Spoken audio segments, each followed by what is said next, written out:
다음 주는 종료주일입니다. 종료주일은 예수님께서 구원을 완성시키기 위해서 모든 인류의 죄를 용서해 주시기 위해서 십자가에 피 흘리시는 그 십자가를 지시기 위해서 예루살렘으로 들어가는, 근데 그때 많은 인파들이 빅토리의 상징, 승리의 상징, 승리하고 돌아오는 왕의 상징인 종려나무가지를 막 흔들면서 호산나 다윗의 자손 예수여 어서 오시옵소서, 예수를 맞이했던 그것을 기념하고 주님을 우리 마음속에 모시는 이 종료주의를 일주일 앞에 두고, 과연 예수님은 예루살렘에 들어가시기 일주일 전에는 어떠한 마음으로 계셨을까, 그런 생각이 들더라고요. 그러면서 오늘 본문 말씀을 읽게 되며 바로 지금 베드로와 이야기하는 오늘 본문의 장면이, 그래서 내가 예루살렘으로 올라가야겠다라고 하는 올라가시는 그 길목에서 아마 종료주일인 일주일 전에 예수님은 지금 그렇게 시간을 보내고 계시지 않았을까.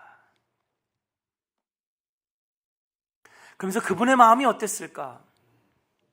우리도 그 예수님과 같은 마음으로 종료주일 일주일을 준비하고 또 고난주간을 보내면서 이 사순절을 완성하고 부활의 영광에 동참하겠다, 그런 마음이 들게 되었습니다. 그러면서 오늘 본문을 보게 되는데 조금 특별한 구절이 제 눈에 들어오게 되었습니다. 그게 뭐냐? 마가복음 10장 32절에 보니까, 우리 한번 볼까요? 본문을 10장 32절 한번 같이 읽어보겠습니다. 시작. 예루살렘으로 올라가는 길에, 자 여기까지요. 예루살렘으로 뭐 한다고요? 올라가는 길에 그랬습니다.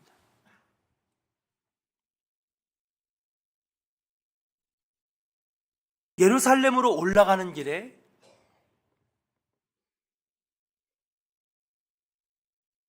여러분 예수님은요, 우리가 지리학적으로 보거나 어떤 무슨 방향적으로 볼 때에 이 올라가는 길에라고 하는 말은 사실은 맞지 않는 겁니다.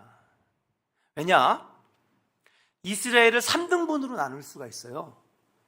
우리나라도 그러잖아요. 저기 영남, 호남을 남부지방, 충청도를 중부지방, 그 다음에 경기, 서울 위쪽을 뭐예요? 북부지방, 이렇게 하잖아요. 우리나라도 이렇게 3등분을 나누는 건데 이스라엘도 3등분을 나눕니다. 그래서 여러분, 맨 아래쪽은 유다지파가 주로 살았던, 유다지파와 단지파가 주로 살았던 지역인데 거기가 바로 베들레헴 그리고 예루살렘이 있는 이스라엘의 남부지방입니다. 저기 맨 밑에 부엘사바부터 조금 더 올라가면은 예루살렘이 있었어요. 그러니까 예루살렘은 이스라엘 남부 쪽에 있는 겁니다. 그럼 중부지방은 뭐냐? 중부지방은 여러분 헐몬산이 있는, 여러분 그 시편에 보면 헐몬의 아름다운 이슬이 아론의 수염처럼 내려 이런 말씀이 있잖아요. 이 헐몬산의 이 중심으로 해서 그쪽 예전 구약 시대 때 북이스라엘 지역, 그걸 우리는 사마리아 지역이라고 합니다. 이 아수르의 지배를 받았던, 그래서 거의 언어와 문화를 다 잃어버렸던 그 지역, 그 사마리아 지역이 바로 이스라엘의 중부지방입니다. 그 다음에 북부지방은 어디냐? 북부지방에 헐몬산이 있군요. 중부지방에 이제 우리가 아는 사마리아 지역. 그리고 북부지방은 어디냐? 헐몬산이 맨 꼭대기에 있고 거기서 흘러내려오는 물이 고여서 갈릴리 바닷가를 이루는, 그래서 갈릴리 호숫가, 갈릴리 바닷가를 중심으로 한 지역을 이스라엘의 북부지역으로 합니다. 그러면 예수님은 어디서 제자를 부르셨어요, 여러분? 갈릴리 바닷가에서 부르셨잖아요. 그렇죠? 그래 안 그래요? 그렇잖아요. 예수님 자신도 북부 쪽에 있는 나사렛에서 나시고 그리고 거기서 자랐습니다. 그리고 거기서 공생애를 시작하시고 그 갈릴리 호숫가에서 12제자를 부르시고, 그래서 예수님이 주로 활동하신 지역이 물론 여기저기 여러 군데를 다니시긴 했지만 주된 지역은 여러분 이스라엘의 북부 지역이에요. 갈릴리 바닷가를 중심으로 사역을 하셨는 줄로 믿습니다. 자, 그러면 예수님이 그렇게 사역하시다가 뭐예요? 십자가 지시러 예루살렘으로 가시는데 내려가는 거예요? 올라가는 거예요? 내려가는 거잖아요.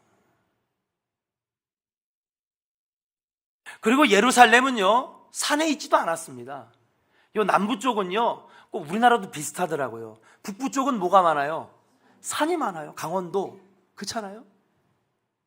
이스라엘도 북부 쪽은 헐몬산이라고 하는 큰 산들이 있는데 남쪽으로 내려가면 뭐가 있습니까? 여러분, 쭉 펼쳐진 광야가 있어요. 높은 지대가 없습니다. 그런데 왜 여기에 예루살렘으로 내려가는 길에라고 하지 아니하고 왜 올라가는 길에라고 했을까? 아마도 여기에는 영적인 의미가 있는 것은 아닐까? 예수님 지금 뭐 하러 가시는 거예요? 단순히 예루살렘에 놀러 가는 것입니까? 아니죠. 뭐 하러 가시는 거예요? 십자가 지러 가시는 거예요. 거룩한 일들을 행하러 가시는 것인 줄로 믿습니다. 영적으로 해석해 보면은 이것은 뭐예요? 내려가는 길, 쉬운 길이 아니라 힘든 길, 어려운 길, 그러나 하늘의 임무를 완성하러 가는 올라가는 길.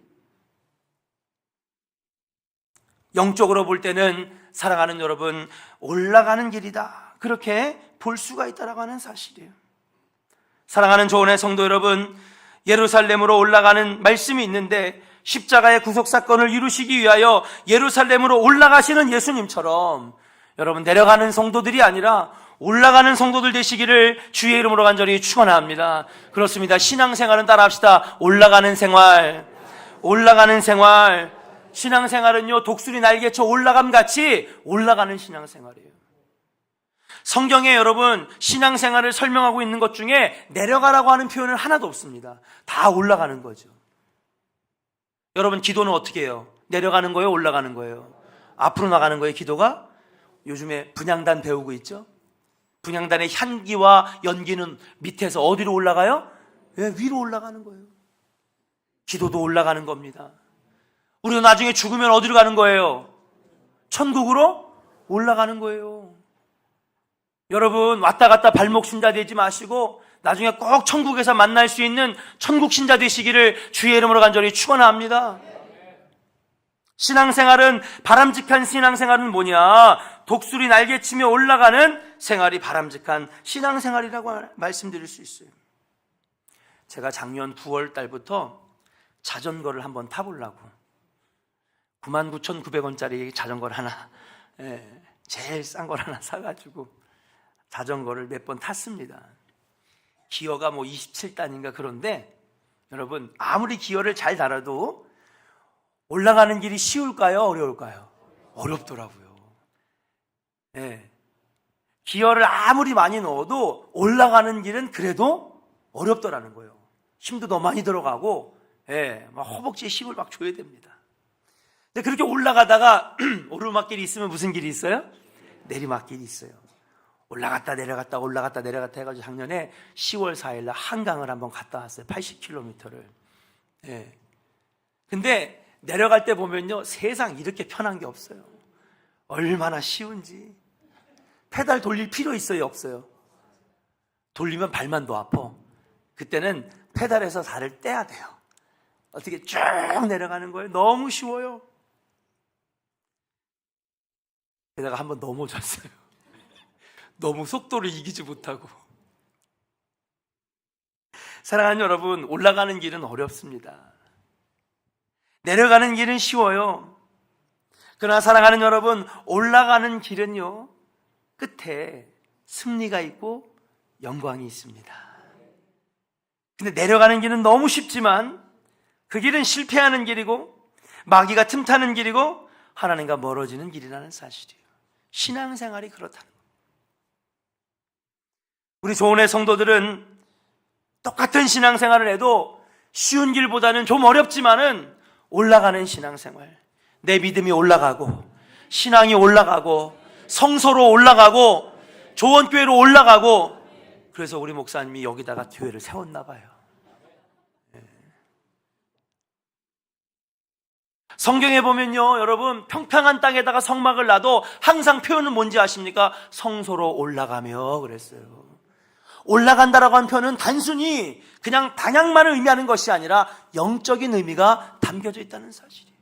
이왕 신앙생활 하는데 여러분, 쉬운 길, 편한 길, 내려가는 길 택하지 마시고 좀 어렵지만은 올라가는 신앙생활 하시기를 주의 이름으로 간절히 축원합니다. 성소로 올라가는 신앙생활. 구약 성경의 요나 선지자를 한번 생각해 보겠습니다.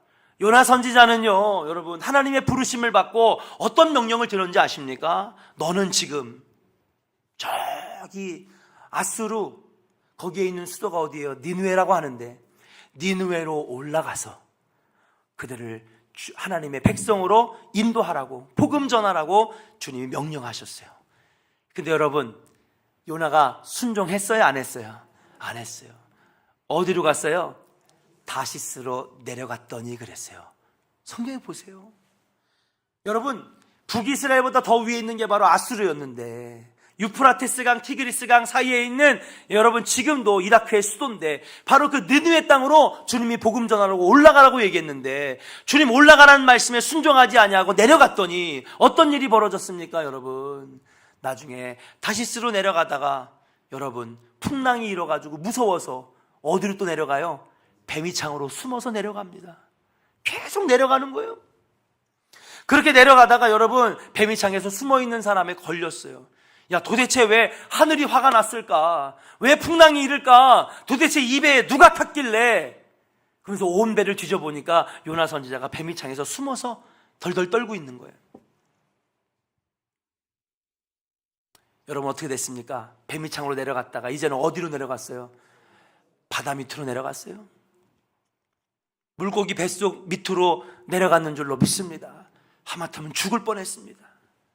비참하게 인생이 끝날 뻔했습니다. 물고기 뱃속 밑으로 내려가게 되면서 모든 것을 잃을 뻔했습니다. 그가 천신만고 끝에 하나님 살려주심으로 이제는 내가 내려가지 않겠습니다. 내가 올라가겠습니다. 니느웨로 올라가기로 결정할 때에 여러분, 니느웨가 완전히 복음화되어서 주님께로 돌아오는 놀라운 은혜의 역사가 일어나게 되었는 줄로 믿습니다. 아브라함은 어떻습니까? 주님이 인도하셔서 적과 꿀이 흐르는 가나안 땅으로 올라가라고 그랬습니다. 근데 갔더니 여러분, 하나님 믿고 의지하고 신앙의 눈으로 바라봐야 되는데 뭐가 보이는 거예요? 가자마자 가나안이 흉년과 기근이 든 게 눈에 보이는 거예요. 야, 여기 있다간 더 못 벌겠다. 입에 풀칠도 못하겠다. 육신의 것들이 생각나기 시작하면서 그가 어디로 내려가기를 결정해요? 애굽으로 내려가기를 결정하잖아요. 주님은 내려가라고 한 적이 없습니다. 근데 육적인 눈으로 세상을 바라보니까 편한 길이 보이기 시작하는 거예요. 그리고 애굽으로 내려갔습니다. 여러분, 내려갔다 어떻게 됐습니까? 자기 아내 사라를 여러분 여동생으로 속였다가 부인 뺏길 뻔하고 재산 뺏길 뻔하고, 심지어는 여러분 이 아브라함 자신도 어떻게 됐어요? 죽을 뻔했다는 사실이에요. 반대로 그의 아들 이삭을 한번 생각해 보겠습니다. 이삭도 똑같은 상황에 부딪힙니다. 어떤 부딪힘이냐? 아브라함처럼 똑같이 흉년과 기근이 들었습니다. 그래가지고 이 이삭이 그 말씀에 보면 아버지 아브라함처럼 애굽에 내려가기를 마음먹으니 그랬어요. 거기에 보니까. 근데 그날 밤에 하나님 나타나셔서 이삭아 누구십니까? 나는 너의 아브라함의 하나님, 너의 조상의 하나님이다. 내가 애굽으로 내려가지 말고 내가 지시하는 땅에 가면 내가 너를 축복하리라 그랬어요. 내려갔어요? 안 내려갔어요? 이삭은 안 내려갔어요. 아버지 아브라함처럼 애굽으로 내려가지 아니하고 하나님이 지시하는 곳으로 기다렸다가 그 땅으로 갔는데 여러분 어떻게 됐습니까? 정확하게 아브라함이 받은 복보다 갑절의 축복을 받았는 줄로 믿습니다. 성경에 보면 갑절의 축복을 받은 사람이 몇 명 나오는데 그 중에 하나가 바로 이삭이에요.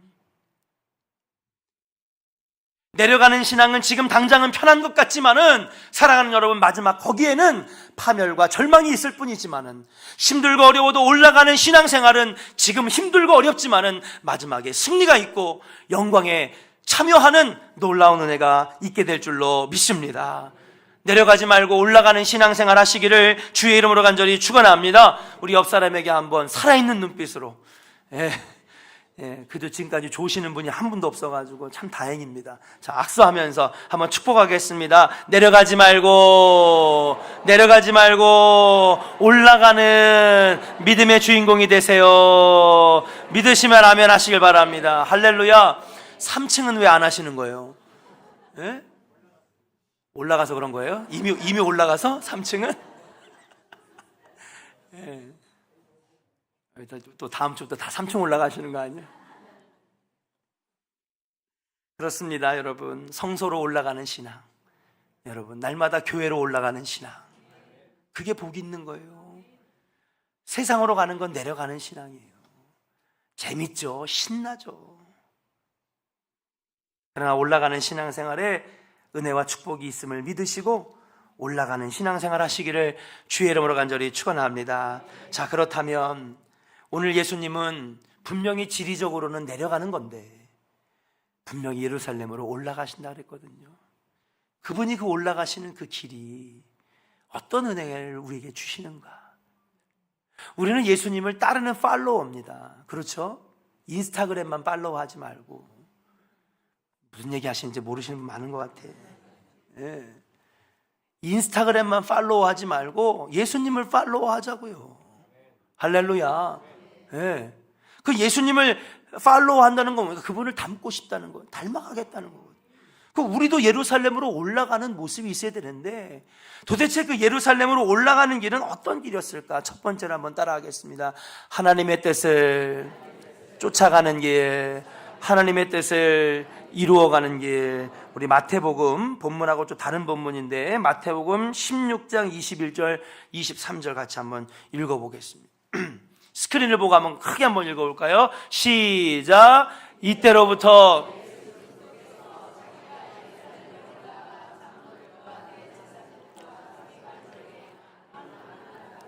죽임을 당하고 제3일에 살아나야 할 것을 제자들에게 비로소 나타내시니. 22절 시작.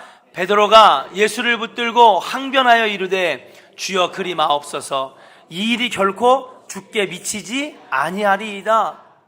23절 예수께서 돌이키시며 베드로에게 이르시되 사탄아 내 뒤로 물러가라, 너는 나를 넘어지게 하는 자로다.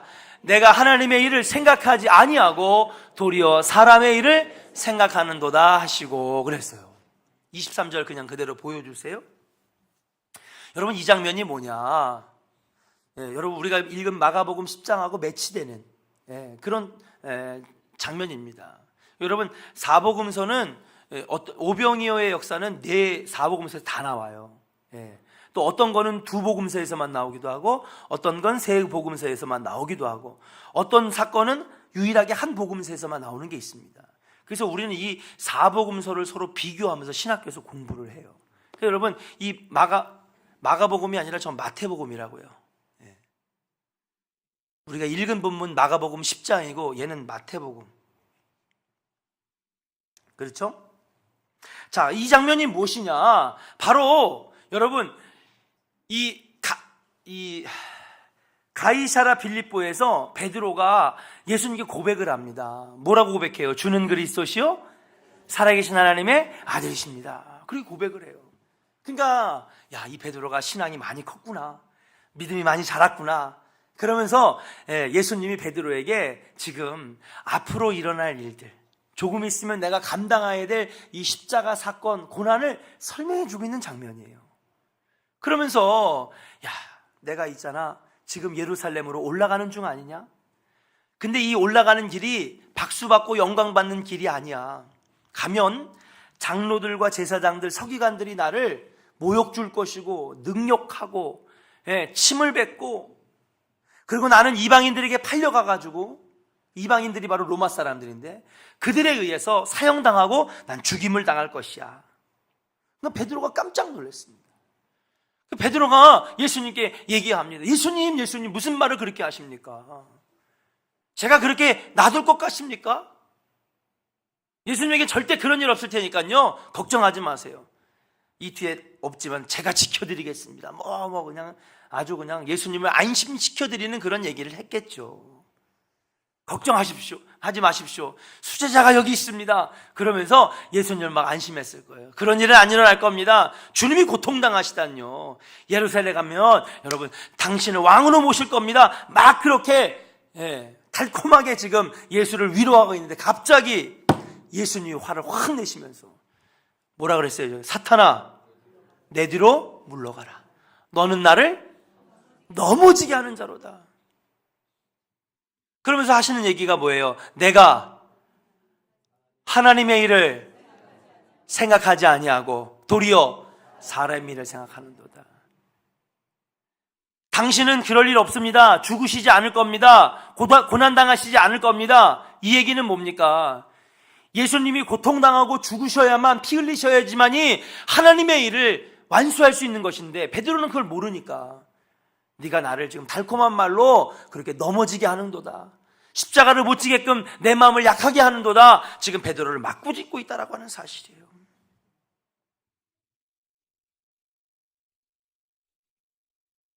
다시 말해서 이 말씀은 무엇입니까? 예루살렘으로 올라가는 길, 예루살렘으로 들어가셔서 거기서 하시는 사역은 하나님의 일이라는 사실이에요. 주님의 뜻인 줄로 믿습니다. 하나님의 뜻을 이루러 가신다는 거예요. 마태복음 16장 23절에 그렇게 주님이 가르쳐 주셨다는 사실이에요. 저는 이 말씀을 읽으면서 어떤 생각이 들었냐, 예수님도 힘드셨구나.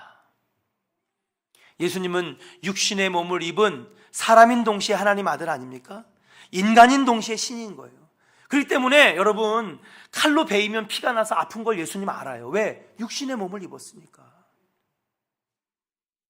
십자가를 지면 고통스럽다는 것을 알았습니다.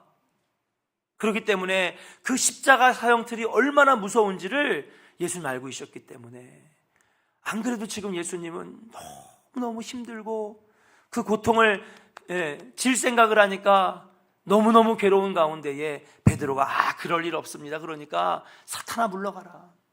내가 하나님의 일을 방해하는도다. 넘어지게 하는도다. 지금 꾸짖고 있다는 사실이에요. 예수님도 두 길 사이에서 힘들어하셨습니다. 하나님 예루살렘으로 올라가서 십자가를 지는 길, 하나님의 일을 완수하는 길, 고통이 기다리고 죽음이 기다리고 피 흘림이 기다리고 있는 길, 반대로 예수님은요 포기하고 내려가실 수도 있었어요. 요나가 그랬듯이, 아브라함이 그랬듯이. 그러나 예수님은 그 두 길 가운데에 올라가는 길을 선택하셨는 줄로 믿습니다. 뭐 하시려고요? 하나님의 뜻을 이루시려고요. 우리도 마찬가지입니다. 오늘 하루를 살 때에도 항상 우리에게는 두 길이 있는 거예요.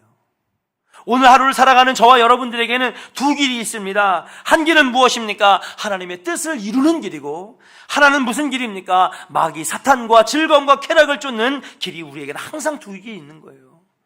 여러분들은 어떤 길을 선택하시겠습니까? 예루살렘으로 올라가는 길은 힘들고 어렵지만은 하나님의 뜻을 이루는 길입니다. 하나님의 뜻을 이루는 순종의 길입니다. 그러나 나머지 하나는 마귀가 손짓하여 부르는 길입니다. 하나님의 뜻을 이루는 길 힘듭니다. 때로는요 여러분 오해받습니다. 수치와 모욕을 당합니다. 그러나 사랑하는 여러분 따라합시다. 그 길에는 생명이 있고 축복이 있고 승리가 있습니다. 믿으시면 아멘 하시길 바랍니다. 힘들지만은요 여러분, 그 마지막에는요 기쁨과 승리와 영광이 있다라고 하는 사실이에요. 그러나 쉬운 길, 편안한 길, 마귀가 손짓하는 길은 거기에는 죽음이 있고 절망이 있고 패배가 있는 줄로 믿습니다. 사랑하는 조은의 성도 여러분, 예수님께서 예루살렘으로 올라가신 길을 선택한 것처럼 하나님의 뜻을 이루는데 여러분 힘들더라도 올라가는 길을 선택하시고 마지막에 영광의 승리를 위하여 걸어가시는 조은의 성도들 되시기를 주의 이름으로 간절히 축원합니다. 두 번째, 예루살렘으로 올라가는 길은 어떤 길입니까? 한번 따라 합시다. 그 길은 고난의 길입니다. 할렐루야. 방금 전에 읽었던 마태복음 16장 21절에 보니까 예루살렘에 올라가면 고난을 많이 받을 것이다 그랬습니다. 자, 오늘 본문도 한번 읽어볼까요? 33절, 34절 한번 같이 읽어보겠습니다. 시작. 보라, 우리가 예루살렘에 올라가노니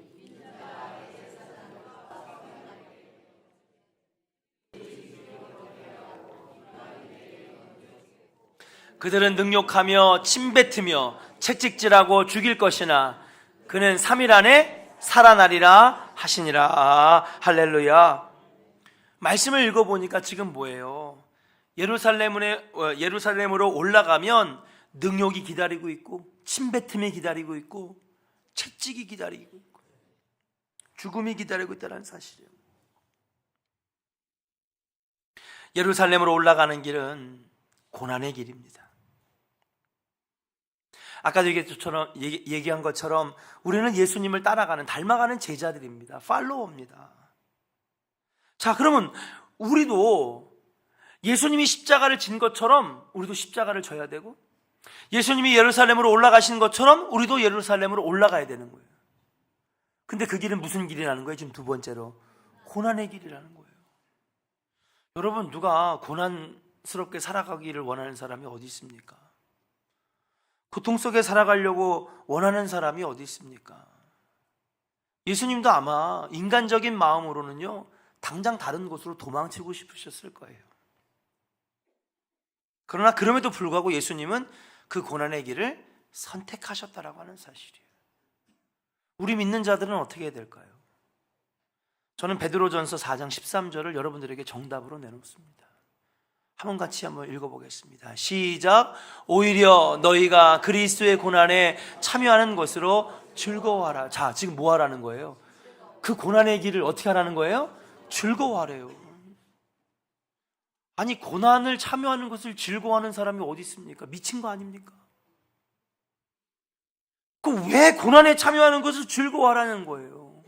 그 뒤에 한번 읽어볼까요? 시작. 이는 그의 영광을 나타내실 때에 너희로 즐거워하고 기뻐하게 하려 함이라. 고난스럽지만은 그 길을 선택하면, 힘들지만은 그 고난의 길을 선택하기 위해서 예루살렘으로 올라가는 신앙생활을 하면, 지금 당장은 고난받고 힘들지만은 마지막 구름 타고 주님이 영광스럽게 이 땅에 재림하실 때에 우리도 그의 영광에 함께 동참하고 기쁨의 즐거움에 함께 노래 부르는 놀라운 역사가 일어나게 되는 줄로 믿습니다. 그 다음 절 한번 같이 읽어볼까요? 14절 시작. 너희가 그리스도의 이름으로 치욕을 당하면 복 있는 자로다. 여러분, 고난에 동참하면 어떤 사람이 된다는 거예요? 복 있는 사람이 된다는 거예요. 계속해서 읽어보겠습니다. 시작. 영광의 영 곧 하나님의 영이 너희 위에 계심이라. 할렐루야. 우리가 걸어가는 길은 고난의 길이에요. 그러나 사랑하는 여러분, 그 고난 끝에는 무엇이 있습니까? 여러분, 영생이 있고 구원이 있고 마지막 예수 그리스도의 영광에 동참하는 놀라운 역사, 이 땅에서도 복을 받는 놀라운 역사가 일어나게 되는 줄로 믿습니다. 사랑하는 여러분, 처음에 신앙생활을 시작할 때는 돈 좀 많이 벌을까? 자녀들이 좀 좋은 대학을 갈까? 간구하는 마음에, 바라는 마음에서 시작을 하지만은 신앙생활 하다 보니까 여러 가지 고난이 오는 거예요. 시험이 찾아오는 거예요. 합당한 이유들은 다 있습니다. 무엇 때문에, 누구 때문에, 무슨 이유 때문에, 교회 뭐 때문에. 난 교회 다니기 싫습니다. 신앙생활 하기 싫습니다. 그러나 사랑하는 여러분, 그 고난은 오히려 우리를 신앙생활을 못하게 하려고 하는 것이 아니라 그 고난을 통하여서 더 단단한 믿음을 갖게 하시고 그 하나님의 영광에 동참하는 기쁨의 자녀가 되게 하시기 위해서 여러분, 때로는 고난이 우리에게 찾아온다라고 하는 것을 우리는 깨달아야 돼요. 지금 고난 중에 있는 분들이 계십니까? 고통 중에 있는 분들이 계십니까? 그 고난의 연단을 잘 이겨내시기를 주의 이름으로 간절히 축원합니다. 내가 가는 그 길을 그가 아시나니 그가 나를 단련하신 후에 내가 정금같이 나아가리라.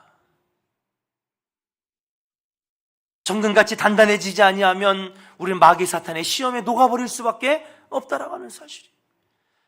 마치 대장장이가 2만 번, 3만 번, 5만 번을 때려서 어떤 것도 베일 수 있는 엑스칼리버라고 하는 큰 명검을 만들듯이 우리 신앙도 어떠한 시련이 와도 부러지지 않는 여러분 칼 같은 성령의 검을 가진 신앙인이 되기 위해서는 뭐예요? 계속해서 고난과 시련으로 단련될 필요가 있다라고 하는 사실이에요. 혹시 고난이 찾아와도 이겨낼 수 있는 성도들 되시기를 주의 이름으로 간절히 축원합니다.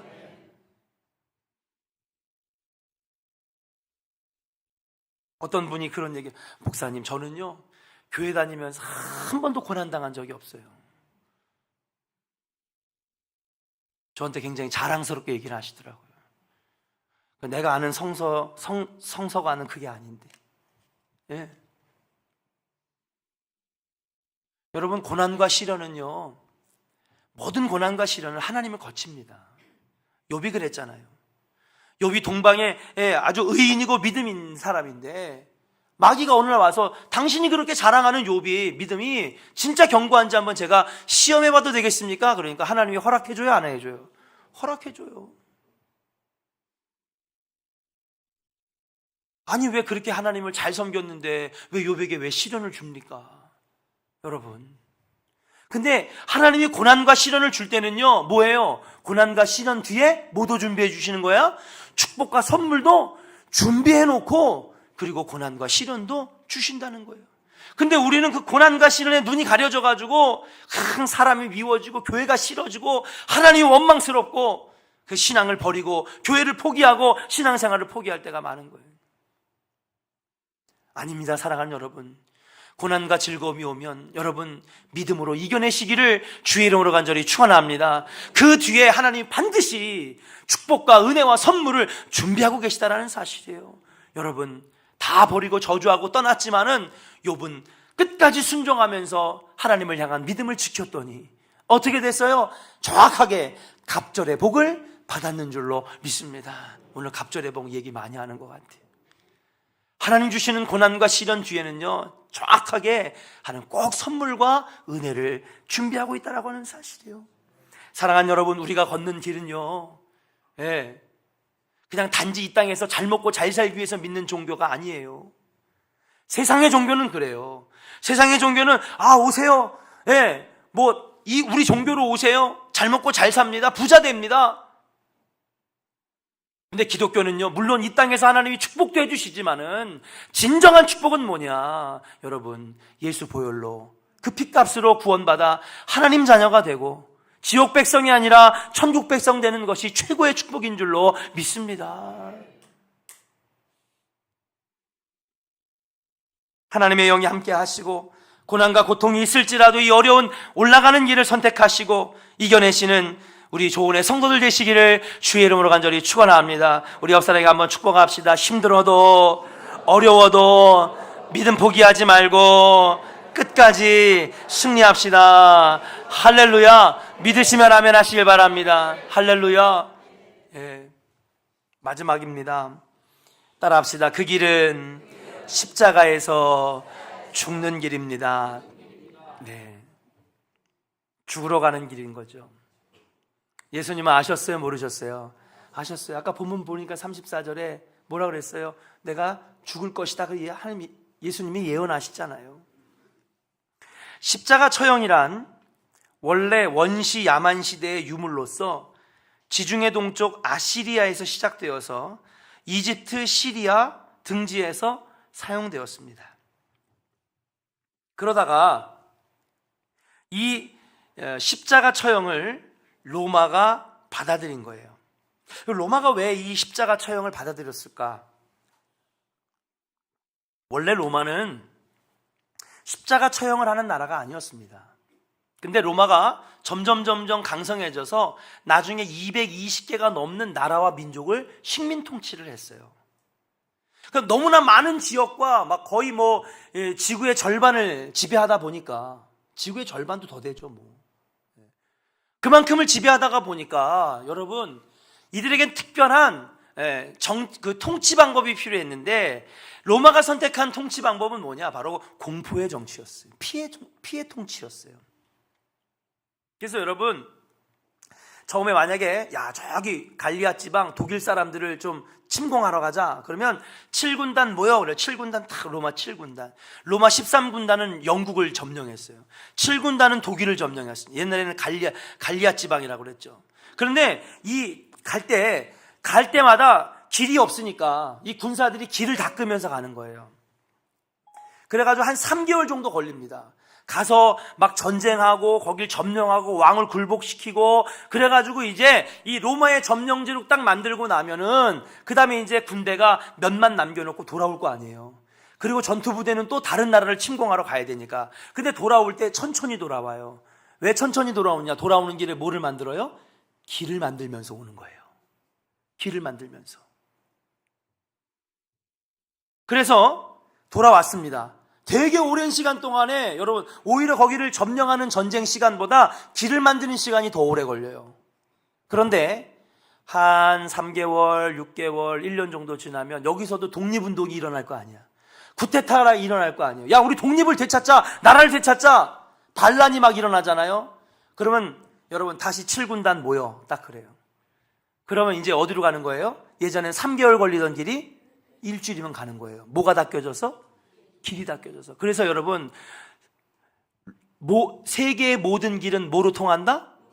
로마로 통한다는. 그게 좋은 말이 아니에요, 여러분. 예. 그래가지고 여러분 신속하게 가서 제압하고 다시 식민지배 만들고 돌아오고. 사방천지의 물길, 여러분 막 도로, 산길 다 뚫어놨어요. 그 모든 로마의 모든 길은 로마로 통한다는 말이 바로 그런 말입니다. 그 첫 번째 통치 방법이 길을 만들었어요. 그 다음에 한니발 장군의 전투 방법. 세 번째가 뭔지 아십니까? 바로 피해 정치였어요. 그래서 여러분 본보기로 십자가를 만들어 놓고 반역하는 사람들 거꾸로 매달아 피 흘리게 만들고 그 피를 보면서 야, 우리 로마에 반역하면 안 되겠다. 사람을 거꾸로 매달아 놓고 그 다음에 여러분 콜로세움 경기장에다가 사자를 풀어놓고 거기다가 사람들을 탁 풀어놔서 야, 반역하면 저렇게 사자밥이 되는구나. 검투사의 칼에 우린 찔려 죽는 거구나. 그 피를 보면서 두려워 떨게 만들어가지고 여러분 그 큰 많은 나라들을 점령했다라고 하는 사실이에요. 그러면서 로마가 이 이집트 시리아에 가보니까 여기에는요 잔인한 사형 방법이 있는 걸 로마가 알았어요. 그래서 야, 좋다. 우리 로마도 이 잔인한 사형 방법을 사용하자. 그러면서 로마가 십자가 처형 방법을 사용하게 되었다라고 하는 사실이에요. 인류 역사상 수많은 사형 방법이 있지만 십자가 사형은 가장 잔인하고도 가장 끔찍한 사형 방법입니다. 우리는 이 십자가를 귀에다 걸고 목에다 걸고 근데 옛날에는요 이 십자가를 보면요 지나가던 아이들이 오줌을 쌀 정도로 공포의 모양이 바로 십자가 모양이었어요. 이왕 얘기가 나왔으니까 잠깐 설명해 드립니다. 왜 끔찍하냐? 여러분 여기다 뭘 박아요? 30cm 되는 지름이 1.5cm, 지름이 5cm, 하여튼 1.5cm가 큰 거에 그래가지고 여기다가 안 박고 어디다 박아요? 이 뼈 사이에다가 찔러 넣는 겁니다. 왜요? 찢어져서 사람이 떨어지지 않도록. 손바닥에다 가면 찢어지니까 여기다 뼈에다 걸어가지고 못을 박는 겁니다. 그 다음에 발에다가 박아요. 발 뒤에 여러분 발등에 보면 이렇게 갈라지는 뼈가 있어요. 거기 사이에다가 이 대못을 쑤셔서 집어넣는 겁니다. 딱 그렇게 서가지고 하루 종일 물과 피를 쏟는 거예요. 사람의 몸은 75%는 뭐로 이루어져 있어요? 물로 이루어져 있잖아요. 그 물과 피를 조금씩 빠져나가면서 서서히 죽는 건데 이게 이제 첫날은 괜찮아요. 근데 하룻밤을 딱 자고 나면은 여러분 어떻게 되느냐? 보는 순간에 다 그냥 기절합니다. 왜 그래요? 밤새도록 빙빙 날던 까마귀가 밤 되면은 피냄새를 맡고 와가지고 어떻게 해요? 눈가를 빼먹고 승냥이와 하이에나가 와가지고 허벅지와 발가락을 잘라먹고 아침에 눈을 뜨면은요 다리가 없어요. 발가락이 없어요.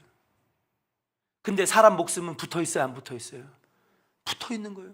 사람은 정신은 멀쩡한데 살이 뜯겨져 나가고 피가 흐르고 눈이 파지고 예수님이 이걸 아셨다니까요. 너무 끔찍해요. 여러분 역사의 기록에 보면요, 여러분 6일 동안 살아있는 사람도 있었대요. 완전히 온몸이 피덩이가 되고 고깃덩어리가 됐는데도 사람 죽질 않는 거예요. 너무너무 끔찍한 거예요. 우리가 그냥 맨날 보니까 저 십자가가 그냥 그런 것 같고 액세서리 같은데, 여러분 십자가, 옛날에는 십자가만 쳐다봐도 오줌을 싸고 무서워서 덜덜 떨던 모양이 바로 십자가예요. 예수님 여기에 달려 죽을 걸 생각했을 때 예수님 마음이 얼마나 힘들었을까, 얼마나 아팠을까. 금요일 아침 예수님께서는 십자가를 등에 지시고 예루살렘 부녀자들의 흐느끼는 울음소리를 등두로 들으시면서 골고다 언덕으로 향하셨습니다. 그리고 십자가에서 물과 피를 다 쏟으시면서 인류의 모든 죄를 위해서 돌아가시게 되었다는 사실이에요. 저와 여러분들의 죄를 용서하시기 위해서 속죄의 제물로 십자가에 달려 돌아가셨다는 거예요. 그냥 돌아가신 것이 아니라 온갖 고통을 다 당하면서 돌아가셨다라고 하는 사실이에요. 사랑하는 여러분, 우리도 예수는 닮는 팔로우라고 했습니다. 제자라 했습니다. 우리도 죽으러 가는 길이 다 있음을 알면서도 예루살렘으로 올라가는 신앙인들이 되어야 한다는 사실이에요. 예수님은 진짜 숨을 거두셨지만 우리는 어떻게 죽어야 됩니까? 예수님이 이렇게 말씀하셨어요. 누구든지 나를 따라오려거든 자기를 부인하고 자기 십자가를 지고 나를 따르라. 십자가를 지고 따른다는 것은 나를 죽이는 것입니다. 나를 부인한다는 것은 무엇입니까? 내 고집과 아집과 내 성질과 교만과 자만과 자존심을 죽이고 하나님 앞에 주님이 내 안에 사시기를 원합니다 라고 하는 것이 매일매일마다 십자가를 지는 것이고 매일매일마다 자기를 부인하는 것인 줄로 믿습니다. 여러분들은 어떻게 하나님 앞에 서 계십니까? 오늘도 내일도 십자가 앞에서 나를 부인하고 자기 십자가를 질 수 있는 조언의 성도들이 되시기를 주의 이름으로 간절히 축원합니다. 한번 따라 합시다. 교만을 죽이고 고집을 죽이고 자아를 죽이고 자만심을 죽이고 십자가를 지겠습니다. 할렐루야. 우리의 숨을 끊는 그런 죽음이 아니라 날마다 내가 죽어지는 거예요. 내가 그리스도와 함께 못 박혔나니 이제는 내가 산 것이 아니오 내 안에 계신 예수께서 사신 것이라. 지금까지 내가 주인 삼았던 나의 교집, 나의 자만, 나의 교만들이 이제는 죽어지고 이제는 누구예요? 그걸 죽였더니 이제 내 안에 계신 예수님이 드디어 내 인생의 주인이 되셔서 내 삶을 책임지시고 축복해 주시고 내 인생이 살고 가정이 살고 교회가 사는 놀라운 역사가 일어나게 되는 줄로 믿습니다. 기독교는요, 죽어야 사는 종교예요. 따라합시다. 기독교는 죽어야 사는 종교입니다. 할렐루야. 나를 죽이면요, 가정이 사는 거예요.